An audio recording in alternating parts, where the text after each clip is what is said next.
After starting the season 1-4, the Phoenix Suns are in trouble.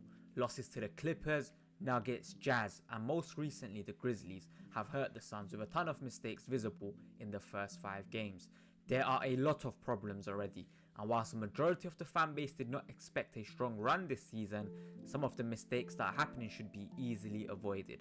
Throughout this breakdown, we take a deep dive into the Suns' defensive stats to start the season, the centre conundrum regarding Mark Williams and also Ighodaro, and how the Suns are actually doing well to execute some of their plays but shots are not falling. So strap in, subscribe if you haven't already, and let's get into it. A big problem so far for the Suns has been the first half, and they tend to be playing catch up in the second half because of this.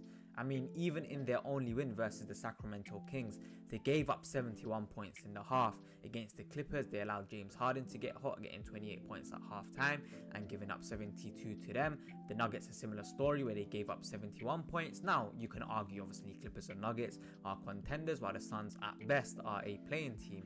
So we should not maybe focus on it as much. But then the next game against the Jazz, we gave up another 64 points at half time, allowing Lauri Markkanen to also get hot. The one time we done well was our most recent game against the Grizzlies. Coincidentally, that was also the first game Mark Williams started, but we'll talk about him a little later on. Now, let's take a closer look at the Suns' defensive stats. So, the Suns' defensive rating is 120.5, which ranks 23rd in the NBA. For a team that's meant to be gritty, for a team that's meant to be defensive minded, it sure is bad, even with Dillon Brooks, our anchor on defense, being out.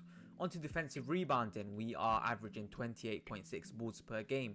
This ranks 26th in the NBA, and whilst there are different factors affecting this, which may affect numbers for better or worse, we also give up 19.8 second chance points per game, once again ranking 26th in the NBA.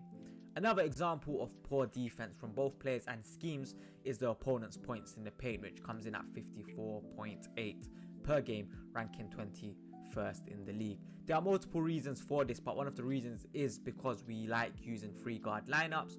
We typically see Colin, Grayson Allen and Devin Booker playing at the same time, and when teams see this, they attack the rim, putting greater pressure on the 4 and 5 to protect the rim. And when our starting 5 is already undersized in 4 of those 5 games that he started in, it puts us in a very difficult predicament. Now, we've all discussed the Suns not having a reliable point guard, a ball handler who can create plays, who can call plays and create opportunities for their team to get good looks. And some stats a little later on will show you how the Suns backcourt, especially Booker, has been doing a decent job at this. But one of the biggest issues so far for the Suns right now are turnovers.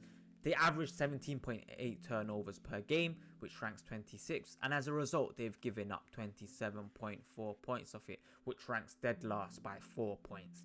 A concerning stat which a lot of fans saw coming, really. We also give up a lot of fast break points, giving away 19.8 per game, ranking 26th. And when looking at the turnovers per game for players, Booker is averaging 4.6, Grayson Allen 2.4, and Dillon Brooks 2.3. Now, Booker has to be a lot cleaner with the ball. We all know that. He needs to make better reads and plays, but often he is double teamed, he's blitzed, he's trapped, and the passes that he may want to make, it may not be there, so it's a lot harder to make than someone like Grayson or Dillon when they have the ball. I mean, a natural point guard in Colin Gillespie only has 1.6 per game, so maybe a backcourt of him and Booker will look better, and it's something that I've been asking for. Play Booker and Colin together and let Grayson come off the bench, but I don't think we'll see that. And with Jalen Green out for the Suns and he is out against the Jazz tonight, maybe we do have to look at Colin as that starting point guard and allow Booker to go back to his shooting guard position, play the number 2 and just score buckets. Previously, I mentioned the comparison between Mark Williams and also Ighodaro. So let's take a look at their stats and how it has affected the team so far. Williams is averaging 13 points per game with 10 boards and 2 stocks. Also is averaging just below 5 points per game, 3.2 boards and 0.4 stocks. A clear difference in number between the two. Mark Williams grabs 3.5 offensive rebounds a game, also just 0.4. On a defensive glass, Williams pulls down 6.5 boards while also only manages 2.4, and that's a massive gap in rebounding presence, as it shows in how many second chance points the team generates. Williams gives you 4.3 second chance points per game, also only 0.8. And then there's the efficiency. Williams shoots an effective field goal percentage of 61.1, while also 6 at 45.8%. I mean, that's not just the difference. That's the difference between finishing strong and wasting a possession. Now, check the offensive ratings. Williams led units to score at a 116.6 offensive rating, the best on the team.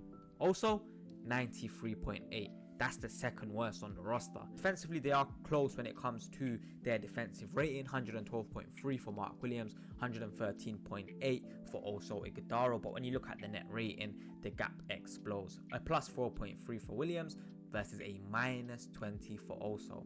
That means when Oso is on the floor, Phoenix is basically getting blown off the court. Even scoring inside tells the same story. Williams averages 11 points in the paint, Oso just 4.4. And while opponents score slightly fewer points in the paint against Oso, 18.8 versus 22.5, he actually gives them more per minute because of his lower playing time. So what does this all mean? The Suns don't just have a front court depth issue, they have an impact issue.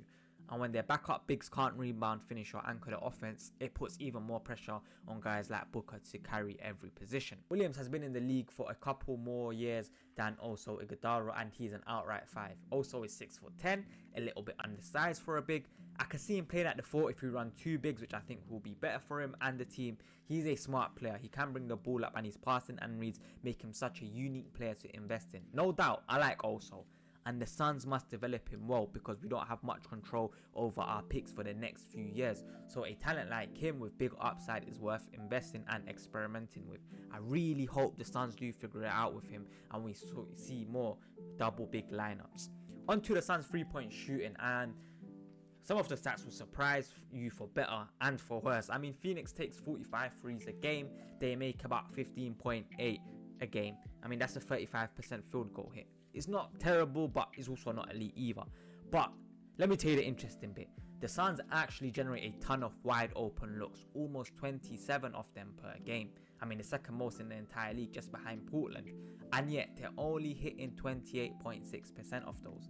And when you look at the wide open 3-point percentage overall, Phoenix ranks 19th, hitting 35.5%.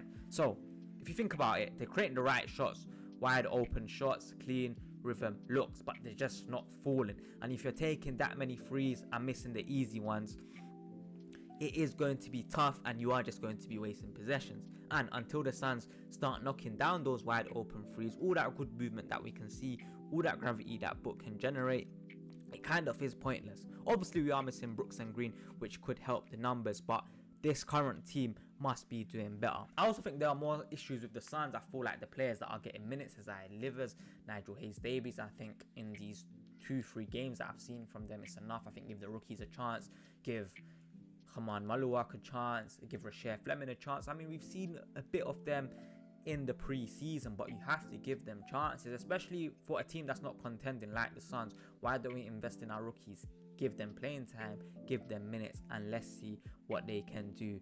Jordan Ott, I like him as a coach. He's a young coach. This is his first season as a head coach, so let's give him time. He's going to experiment. He's going to get things wrong, but it's all about the learning curve for him, and the next few months are going to be very important for his career, whether he lasts as a Sun, because we know the Suns, they like firing coaches.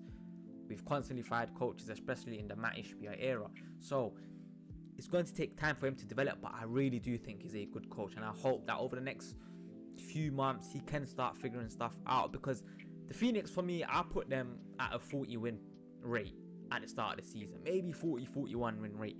And obviously we've started slow, but 2 of our most important players are also out, and Mark Williams was not fully fit to start every game when he came into the season. So if we can find the right rotations, get obviously Brooks and Jalen Green back, you never know, we can still be pushing for that 40, 41, 42 mark. But injuries are tough. You never know what's going to happen. If Booker can stay fit, it will be very important. If Booker gets injured, then we might be finished.